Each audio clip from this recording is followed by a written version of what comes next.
नमस्कार साथियों, आप लोगों का स्वागत है गजकेसी बायो क्लासेस में। और आज हम प्रोटोजोआ के जनरल कैरेक्टर्स के बारे में समझेंगे। तो पहला जो जनरल कैरेक्टर्स है ये है कि माइक्रोस्कोपिक। ये प्रोटोजोन्स जो होते हैं ये माइक्रोस्कोपिक होते हैं, बहुत सूक्ष्म होते हैं, बहुत छोटे होते हैं। माइक्रोस्कोप के नीचे ही इन्हें देख सकते हैं, इसलिए ये माइक्रोस्कोपिक कहलाते हैं। दूसरा आता है प्रोटोप्लाज्मिक ग्रेड ऑफ ऑर्गेनाइजेशन। इनमें प्रोटोप्लाज्मिक ग्रेड ऑफ ऑर्गेनाइजेशन पाया जाता है, अर्थात ये जो एनिमल्स होते हैं इनमें प्रोटोप्लाज्म लेवल का ऑर्गेनाइजेशन होता है, अर्थात प्रोटोप्लाज्म के अंदर ही सारी समस्त क्रियाएं जो होती हैं जीवन की, वो सभी जीवन की सभी क्रियाएं प्रोटोप्लाज्म के अंदर ही हो जाती हैं। क्योंकि जैसे कि अमीबा है, अमीबा एक सेल का है, पूरी बॉडी ही एक सेल की बनी हुई होती है और सारी क्रियाएं उनकी उस प्रोटोप्लाज्म के अंदर ही हो जाती हैं। रेस्पिरेशन, श्वसन, रेस्पिरेशन और एक्सक्रीशन, सब कुछ जो भी क्रियाएं होती हैं सारी क्रियाएं प्रोटोप्लाज्म के अंदर ही संभव हो जाती हैं, इसलिए इन्हें कहते हैं protoplasmic grade of organisation. Acellular animals, ये ए सेलुलर एनिमल्स होते हैं, नेकेड बॉडी या पेलिकल प्रेजेंट। इनकी बॉडी के चारों, या तो ये नेकेड बॉडी के होते हैं, इनके चारों बॉडी के बाहर कुछ नहीं होता, या फिर इनकी बॉडी पेलिकल द्वारा ढकी रहती है, इनकी बॉडी के बाहर पेलिकल्स पाई जाती है।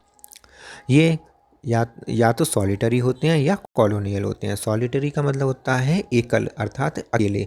या तो ये वाटर के अंदर एकल रूप रहते हैं, अकेले रहते हैं, तो इसे कहते हैं सॉलिटरी रूप। और यदि ये कॉलोनी बनाकर रहते हैं, कई सारे एनिमल्स एक साथ झुंड बनाकर रहते हैं, तो इसे कहते हैं कॉलोनियल कहते हैं। तो सॉलिटरी होते हैं या फिर ये कॉलोनियल होते हैं। आउटर इनका जो प्रोटोप्लाज्म है वो दो भागों में बटा हुआ होता है। जो प्लाज्मा मेम्ब्रेन की चारों तरफ होता है उसे कहते हैं आउटर साइड एक्टोप्लाज्म, और जो आउटर एक्टोप्लाज्म कहलाता है, और जो सेंटर साइड में सेंटर में होता है वो कहलाता है एंडोप्लाज्म। तो इनर का जो अंदर वाला जो होता है वो एंडोप्लाज्म कहलाता है, और बाहर वाला जो होता है वो एक्टोप्लाज्म कहलाता है।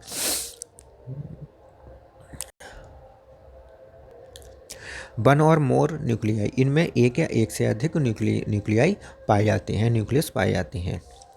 लोकोमोटरी जो ऑर्गन्स होते हैं वो सीडोपोडिया होते हैं, जैसे कि हमने अमीबा में देखा है कि सीडोपोडिया पाए जाते हैं लोकोमोशन के लिए। फ्लैजिला भी हो सकते हैं, किसी एनिमल्स में फ्लैजिला होते हैं, जैसे कि हमने यूग्लिना में देखा है फ्लैजिला हो पाया जाता है।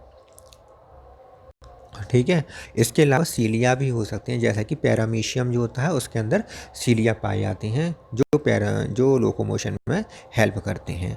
इसके अतिरिक्त जो होता है अगला आता है न्यूट्रिशन। तो न्यूट्रिशन के बारे में पढ़ लेते हैं। जो प्रोटोजन्स होते हैं उनमें जो न्यूट्रिशन होता है होलोजोइक प्रकार का होता है, अर्थात एनिमल लाइक का। होलोजोइक का मतलब एनिमल लाइक, जो एनिमल्स में जिस प्रकार का न्यूट्रिशन होता है, पोषण होता है, उस प्रकार के जो न्यूट्रिशन है उसे हम होलोजोइक न्यूट्रिशन कहते हैं।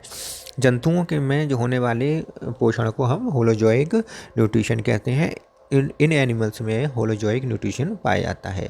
होलोफिटिक न्यूट्रिशन, इनमें होलोफिटिक न्यूट्रिशन भी पाया जाता है। होलोफिटिक न्यूट्रिशन का मतलब होता है कि जो जिस प्रकार का पोषण प्लांट्स में पाया जाता है, पौधों में जिस प्रकार का पोषण पाया जाता है उस प्रकार का पोषण इनके अंदर भी पाया जाता है, इसलिए होलोफिटिक न्यूट्रिशन भी इनके अंदर पाया जाता है। सेप्रोजोइक न्यूट्रिशन का मतलब होता है जो ऐसे एनिमल्स होते हैं जो सड़े गले पदार्थों पर अपने फीडिंग करते हैं और जीवित रहते हैं। तो सेप्रोजोइक जो होते हैं वो इस प्रकार का न्यूट्रिशन कहलाता है। इस प्रकार का न्यूट्रिशन सेप्रोजोइक न्यूट्रिशन भी प्रोटोजोन्स में पाया जाता है। पैरासिटिक न्यूट्रिशन, पैरासिटिक होते हैं किसी जीवित प्राणी के ऊपर फीडिंग करना, पैरासाइट के रूप में रहना और उन पर फीडिंग करना। इस प्रकार का भी प्रोटोजोन के अंदर इस प्रकार का फीडिंग भी न्यूट्रिशन भी पाया जाता है। तो कुल मिलाकर 4 प्रकार का न्यूट्रिशन पाया जाता है: होलोजोइक न्यूट्रिशन, होलोफिटिक न्यूट्रिशन, सेप्रोजोइक न्यूट्रिशन और पैरासिटिक न्यूट्रिशन। 10वां आता है डाइजेशन। डाइजेशन में जैसे कि डाइजेशन जो होता है इनमें पाचन वो इंट्रासेलुलर होता है, अर्थात सेल के भीतर ही होता है। जैसे कि यूग्लिना है एक सेल है, अमीबा है एक सेल है, पैरामीशियम एक सेल है। तो इनकी सेल जो है पूरी बॉडी जो है वो एक ही सेल की बनी हुई है और इनके अंदर ही इनके अंदर ही डाइजेशन की क्रिया हो जाती है। इस प्रकार हम कह सकते हैं कि इनमें जो डाइजेशन है वो इंट्रासेलुलर टाइप का होता है। इंट्रा मतलब अंदर, सेलुलर मतलब सेल के भीतर ही हो जाता है। नेक्स्ट आता है रेस्पिरेशन। रेस्पिरेशन में क्या है कि इनमें जो श्वसन की जो क्रिया है वो डिफ्यूजन विधि द्वारा होता है। किनके through? The general body surface. तो इनकी जो बॉडी सरफेस होती है उसके थ्रू ही, जनरल बॉडी सरफेस के थ्रू ही डिफ्यूजन विधि द्वारा, जनरल बॉडी सरफेस के थ्रू डिफ्यूजन विधि द्वारा रेस्पिरेशन की क्रिया हो जाती है। एक्सक्रीशन, एक्सक्रीशन जो होता है वो जनरल बॉडी सरफेस द्वारा ही होता है।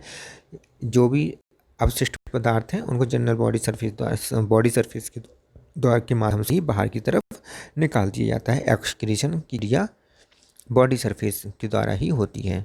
कॉन्ट्रैक्टाइल वैक्यूल्स भी इनमें पाए जाते हैं। अमीबा, पैरामीशियम, इन सब में कॉन्ट्रैक्टाइल वैक्यूल्स भी पाए जाते हैं। ये कॉन्ट्रैक्टाइल वैक्यूल्स जो बॉडी के अंदर आए हुए एक्स्ट्रा वाटर को शरीर से बाहर की तरफ निकाल देते हैं। जो एक्स्ट्रा वाटर आ जाता है उसको ये शरीर से बाहर की तरफ निकालते रहते हैं, अर्थात ऑस्मो रेगुलेशन का काम ये करते रहते हैं। ऑस्मो रेगुलेशन में विधि के साथ साथ ये अपशिष्ट पदार्थों को, वेस्ट प्रोडक्ट को भी शरीर से बाहर की तरफ निकाल देते हैं।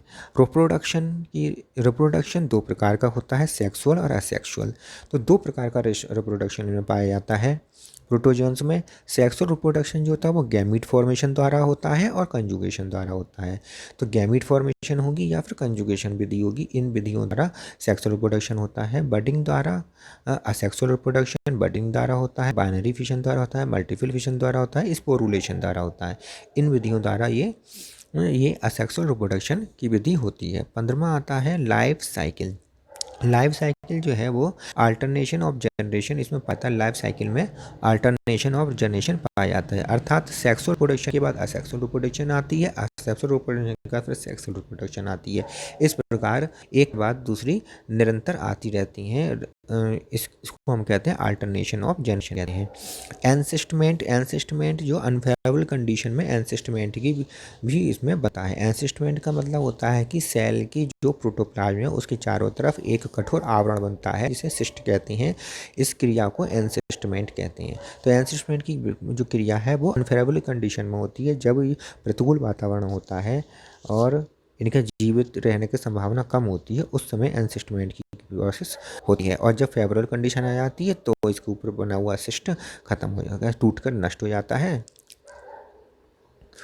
17वां है no physiological division of labour. मतलब इसमें फिजियोलॉजिकल डिवीजन ऑफ लेबर नहीं पाया जाता है, क्योंकि समस्त क्रियाएं एक ही सेल के अंदर संपन्न हो जाती हैं। इसलिए किसी भी विशेष क्रिया के लिए अलग से अंग, स्पेशल अंग नहीं पाए जाते हैं, अर्थात फिजियोलॉजिकल डिवीजन ऑफ लेबर नहीं पाया जाता है इनके भीतर। इनमें जो लिविंग है वो दो प्रकार की होती हैं। ये एक तो होते हैं फ्री लिविंग होती हैं, दूसरा पैरासिटिक होते हैं। फ्री लिविंग जो होती हैं वो फ्रेश वाटर में रहने वाले, डैम्प में और साल्ट वाटर में रहने वाले एनिमल्स फ्री लिविंग्स होते हैं। या फिर ये पैरासिटिक फॉर्म में भी इनका लाइफ स्टाइल होता है, जैसे कि एक्टोपैरासाइट। अगर ये किसी जीवित प्राणी के बाहर, बॉडी के बाहर अपनी फीडिंग करते हैं, चिपके रहते हैं और फीडिंग करते हैं तो एक्टोपैरासाइट कहलाते हैं। यदि किसी बॉडी के अंदर की तरफ, पेट में या अंदर की तरफ ये पाए जाते हैं तो इसे एंडोपैरासाइट कहते हैं। तो इसके अलावा ये इनमें कॉमेंसैलिज्म भी पाया जाता है, देखा जाता है। तो मेन जो होता है फ्री लिविंग और पैरासिटिक फॉर्म ही होती है। ठीक है, तो आज हमने इसे समझ लिया, इन प्रोटोप्लाज्म के प्रोटोजोआ के जनरल कैरेक्टर्स के बारे में भी समझ लिया। इसके बाद हम इसका क्लासिफिकेशन देखेंगे। क्लासिफिकेशन हम इसमें कल डाल देंगे, दूसरी नेक्स्ट वीडियो में डाल देंगे। और आज का वीडियो अगर आपको समझ में आया हो, अच्छा लगा हो, लाइक करें, शेयर करें अपने साथियों के साथ। और पहली बार चैनल पर आए हैं तो इसे सब्सक्राइब जरूर कर लें। और साथ ही साथ आपको नए साल की मुबारकबाद, आपके लिए नए साल के लिए शुभकामनाएँ। नया साल अच्छा जाए आपका।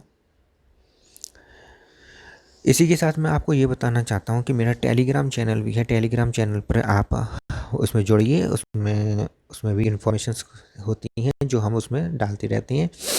इन्फॉर्मेशन उसमें भी डालते रहते हैं, आप देखते रहिए।